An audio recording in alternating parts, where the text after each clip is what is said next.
अस्सलाम वालेकुम फ्रेंड, आज की वीडियो वाकई कमाल की होने वाली है क्योंकि आज की इस वीडियो में हम इंग्लिश के 10 ऐसे सेंटेंसेस को कवर करने वाले हैं जो कि हमारी डेली लाइफ से जुड़े हुए हैं और जिनकी ट्रांसलेशन आप शायद नहीं जानते। तो बिना स्किप किए इस वीडियो को मुकम्मल देखें। So let's start the video.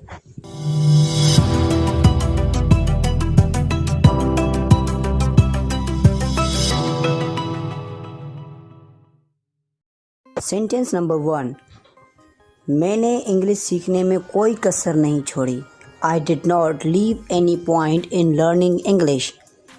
I did not leave any point in learning English.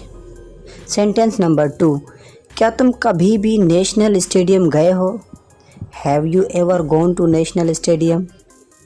Have you ever gone to national stadium.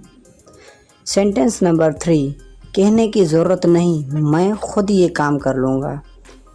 Needless to say I will do it by myself. Needless to say I will do it by myself. मैंने उसको गलती से भूत समझ लिया। Sentence number 4, मैंने उसको गलती से भूत समझ लिया। I mistook him for a ghost. I mistook him for a ghost. Sentence number 5, मैं मोबाइल इस्तेमाल किए बगैर नहीं रह सकता। I can not help using mobile. I can not help using mobile. Sentence number 6, मेरे जाने के बाद तुम्हारा क्या बनेगा? When I go what will become of you? When I go what will become of you. Sentence number 7, तुम्हें गाना गाने से परहेज करना चाहिए। You should refrain from singing a song. You should refrain from singing a song. Sentence number 8, इससे बात करने में क्या बुराई है? What is the evil in talking to him? What is the evil in talking to him?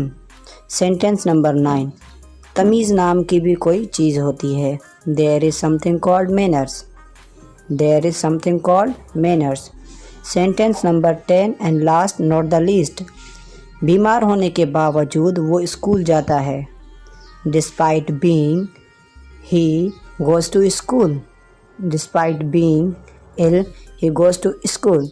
अगर ये आपको वीडियो अच्छी लगी हो तो इसे लाजमी से सब्सक्राइब करके बेल आइकन को प्रेस कर लें ताकि आपको इसी तरह की और वीडियोस मिलती रहें।